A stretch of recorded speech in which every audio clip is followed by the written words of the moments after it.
বিশেষ বিশেষ খবর।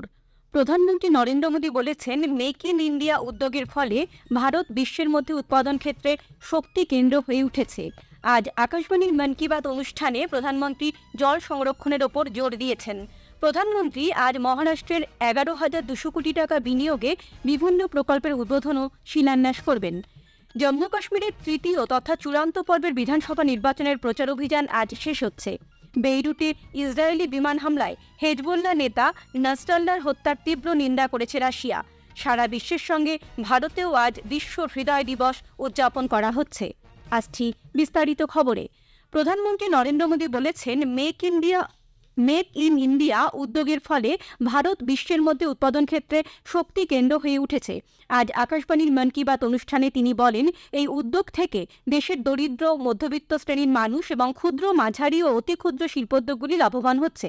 এই উদ্যোগের ফলে দেশের সর্বশ্রেণীর মানুষ তাদের প্রতিভার বিকাশ ঘটাতে পারছেন।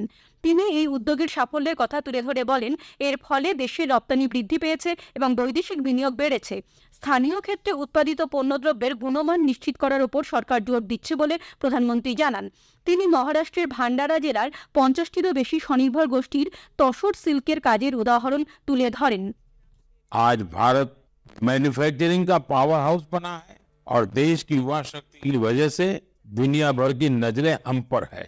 ऑटोमोबाइल्स हो, टेक्सटाइल्स हो, एविएशन हो, इलेक्ट्रॉनिक्स हो या फिर डिफेंस, हर सेक्टर में देश का एक्सपोर्ट लगातार बढ़ रहा है। देश में एफडीआई का लगातार बढ़ना भी हमारे मेक इन इंडिया की सफलता की गाथा कह रहा है। অন্য এক প্রসঙ্গে প্রধানমন্ত্রী বলেন, শিল্পক্ষেত্রে নতুন দিগন্ত উন্মোচিত হওয়ায় কর্মসংস্থানের ধরনও বদলে যাচ্ছে। তথ্য সম্প্রচার মন্ত্রক ক্রিয়েট ইন ইন্ডিয়া অর্থাৎ ভারতে সৃষ্টি করো এই মূল সুরে 25টি চ্যালেঞ্জ দিয়ে দেশের প্রতিভা এবং সৃজনশীলতা বিকাশের উদ্যোগ নিয়েছে। প্রধানমন্ত্রী বলেন, এ বছরের 10ই অক্টোবর স্বচ্ছ ভারত মিশনের 10ম বর্ষ উদযাপিত হবে। বর্জ্য পদার্থ থেকে সম্পদ সৃষ্টির কাজ এই মিশনের মাধ্যমে জনপ্রিয় হয়ে উঠেছে। তিনি এই প্রসঙ্গে মহাত্মা গান্ধীর জীবনাদর্শের কথা তুলে ধরেন। উত্তরাখণ্ডের উত্তরকাশীর ঝালা গ্রামের যুবকেরা প্রকৃতিকে ধন্যবাদ দেওয়ার লক্ষ্যে পরিচ্ছন্ন গ্রাম গড়ে তোলার উদ্যোগ নিয়েছে।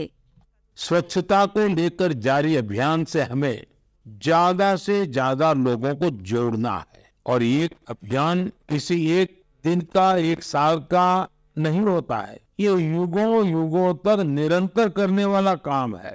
ये जब तक हमारा स्वभाव बन जाए स्वच्छता, तब तक करने का काम है। मेरा आप सबसे आग्रह है कि आप भी अपने परिवार, दोस्तों, पड़ोसियों या सहकर्मियों के साथ मिलकर स्वच्छता अभियान में हिस्सा जरूर लें।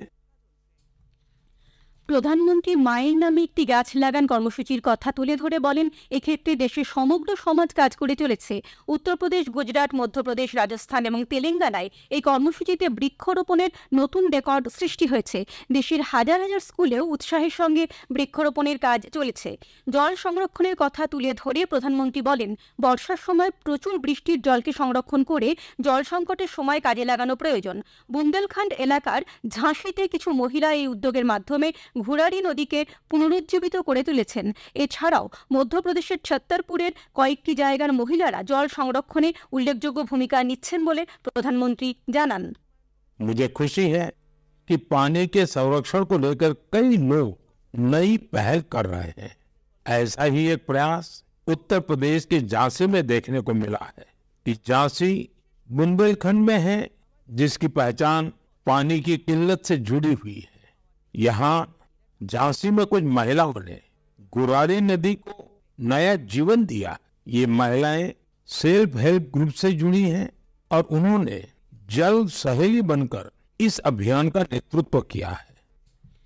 বিকাশ ভি বিরাসত ভি অর্থাৎ প্রগতি ও ঐতিহ্যের মন্ত্রের কথা তুলে ধরে প্রধানমন্ত্রী জানান যে তার সাম্প্রতিক মার্কিন যুক্তরাষ্ট্র সফরকালে ভারত থেকে চুরি যাওয়া প্রাচীন প্রত্নশিল্প বস্তু দেশে ফিরিয়ে আনা সম্ভব হয়েছে। তিনি এই প্রত্নশিল্প বস্তু চোরাচালানকে জঘন্য অপরাধ বলে মন্তব্য করেন। তিনি জানান, ভারত অন্যান্য দেশের কাছ থেকে চুরি হয়ে যাওয়া প্রত্নবস্তুগুলি ফিরিয়ে আনার চেষ্টা চালিয়ে যাচ্ছে। মাতৃভাষা প্রসঙ্গে প্রধানমন্ত্রী বলেন, দেশে প্রায় 20,000 ভাষা এবং উপভাষা রয়েছে। সাঁওতালির মতো ভাষাকে সংরক্ষণ করার লক্ষ্যে বিভিন্ন জায়গায় যে উদ্যোগ নেওয়া হয়েছে তিনি তাঁর প্রশংসা করেন। ডিজিটাল প্রযুক্তিকে কাজে লাগিয়ে উড়িষ্যার ময়ূরভঞ্জে রামজিৎ টুডু যে প্রচার অভিযান শুরু করেছেন তিনি তার কথাও তুলে ধরেন। संथाली हमारे देश के कई राज्यों में रह रहे संथाल जनजातीय समुदाय के लोग बोलते हैं। संथाली भाषा की ऑनलाइन पहचान तैयार करने के लिए ओडिशा के मयूरभंज में रहने वाले श्रीमान रामजीत टुडू एक अभियान चला रहे हैं। रामजीत जी ने एक ऐसा डिजिटल प्लेटफॉर्म तैयार किया है जहां संथाली भाषा से जुड़े साहित्य को पढ़ा जा सकता है और संथाली भाषा में लिखा जा सकता है। মন কি বাতের 114তম অনুষ্ঠানের কথা তুলে ধরে তিনি বলেন, এই বছরই মন কি বাতের 10 বছর পূর্তি হচ্ছে। এই মন কি বাতের অনুষ্ঠানে সাধারণ মানুষের বিপুল আগ্রহের কথাও তিনি তুলে ধরেন। প্রধানমন্ত্রী আসন্ন উৎসব মরশুমে দেশের মানুষের সুখ ও আনন্দ কামনা করে সংশ্লিষ্ট সকলকে অভিনন্দন জানান। প্রধানমন্ত্রী নরেন্দ্র মোদী আজ ভিডিও কনফারেন্সিংয়ের মাধ্যমে মহারাষ্ট্রে 11,200 কোটি টাকার বেশি মূল্যের বিভিন্ন প্রকল্পের উদ্বোধন এবং শিলান্যাস করবেন। তিনি পুনেতে ডিস্ট্রিক্ট কোর্ট থেকে সরগাতে পর্যন্ত মেট্রো সেকশনের সূচনা করবেন এবং এর সঙ্গে পুনে মেট্রো রেল প্রকল্পের প্রথম পর্যায় সমাপ্ত হবে। জম্মু কাশ্মীরের তৃতীয় তথা চূড়ান্ত পর্বের বিধানসভা নির্বাচনের প্রচার আজ শেষ হচ্ছে। এই দফায় 40টি আসনে নির্বাচন হবে আগামী মঙ্গলবার 1 অক্টোবর। 40টি আসনের মধ্যে 16টি কাশ্মীর অঞ্চলে এবং 24টি জম্মু অঞ্চলের। উল্লেখ্য, জম্মু কাশ্মীরে বিধানসভা নির্বাচনের 3টি পর্বে ভোট নেওয়া হচ্ছে। প্রথম পর্বে ভোটদানের হার ছিল রেকর্ড 61%, দ্বিতীয় পর্বে ভোট পড়ে 56%-এর কিছু বেশি। ভোট গণনা হবে 8ই অক্টোবর। এ খবর আপনারা শুনছেন আকাশবাণী থেকে। পশ্চিম এশিয়ার বেইরুটে ইসরায়েলের বিমান হামলা চালিয়ে হেজবোল্লাহ গোষ্ঠীর নেতা সৈয়দ হাসান নাসরাল্লাহর রাজনৈতিক হত্যায় রাশিয়া তীব্র নিন্দা করেছে। রাশিয়ার বিদেশ মন্ত্রক সূত্রে এই ঘটনাকে আরও একটি রাজনৈতিক হত্যা বলে অভিহিত করা হয়েছে এবং অবিলম্বে লেবাননে সশস্ত্র হামলা বন্ধ করার আহ্বান জানানো হয়েছে। উল্লেখ্য, ইসরায়েলি প্রতিরক্ষা বাহিনী গতকাল জানিয়েছে শুক্রবার বেইরুটে বিমান হামলা চালিয়ে হেজবোল্লাহর নেতা নাসরাল্লাহকে তারা হত্যা করেছে। এদিকে রাষ্ট্রসংঘের মহাসচিব অ্যান্টোনিও গুটেরেস পশ্চিম এশিয়ার পরিস্থিতি নিয়ে উদ্বেগ প্রকাশ করেছেন। সপ্তম রাষ্ট্রীয় সুপুষ্টি মাস 2024 উদযাপন আগামীকাল শেষ হচ্ছে। এই উপলক্ষে আগামীকাল রাঁচিতে একটি অনুষ্ঠানের আয়োজন করা হয়েছে। দেশের সব মানুষের পুষ্টি এবং সুস্বাস্থ্য নিশ্চিত করতে প্রতি বছর এই মাস উদযাপন করা হয়ে থাকে। তৃণমূল স্তরে জন আন্দোলনের মাধ্যমে এই উদ্যোগকে শক্তিশালী করার লক্ষ্যে সুপুষ্টি মাস পালন করা হয়। সারা দেশে এই দিনে 11,000-এরও বেশি সক্ষম অঙ্গনওয়াড়ি কেন্দ্রের সূচনা করা হবে।